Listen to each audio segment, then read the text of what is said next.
de ser perito. Hoje eu estava na minha terapia. Se você é perito e não faz terapia, recomendo que faça. É importantíssimo. É muito importante você cuidar da sua saúde mental. Por que eu tô falando isso? Do peso de ser perita? Porque eu nunca observei isso. Eu nunca me liguei nisso. Sempre falei assim, responsabilidade.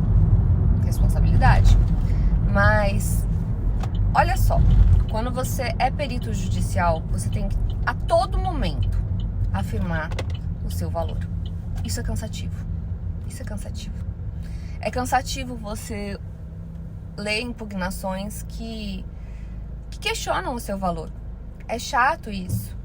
É chato você ter que ficar afirmando isso e você perder muitas batalhas, porque muitas vezes podem abaixar os seus honorários. É chato você... Começa daí que você tem que sempre ficar afirmando o seu valor. E não é como, por exemplo, uma CLT, que você sempre recebe todo mês e no máximo você tem que brigar ali por ganhar mais. Mas no trabalho pericial isso é muito comum. E isso é um peso, é desgastante. Depois a gente vai para um outro ponto. O peso de não poder errar. Sim, você não pode errar. E você é um ser humano. E um ser humano está fadado a cometer equívocos. Então, é um peso você lidar com tudo isso. Do tipo, não poder errar de jeito nenhum. Você errar, você vai prejudicar uma pessoa. E pra quem tem muita responsabilidade, isso é tão pesado. Isso pesa, sabe? E eu coloquei isso na terapia porque eu coloquei isso na terapia porque de uns tempos pra cá eu comecei a observar isso. E, assim, já tive colegas que pararam de exercer a profissão porque não aguentaram. Realmente, assim, eu até falei, poxa, mas por que não aguentam, né? E aí a gente começou a avaliar o peso.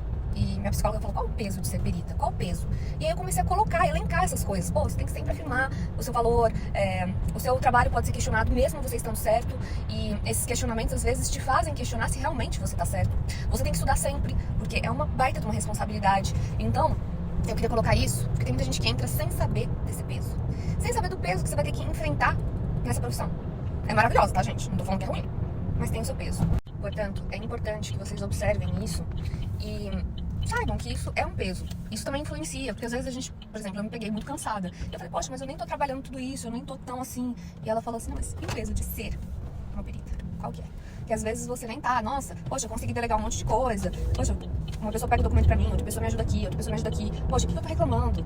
E aí ela me perguntou isso do peso de ser perita. Eu falei, verdade. Tem o seu peso, tem a sua dificuldade, tá? Então, pensem bem, porque não é só pelos 3 mil, sabe? 3 mil por dia. É um trabalho, e é um trabalho que exige muito do profissional. Exige muito do seu psicológico, exige muito. Exige muito você ter essa estabilidade.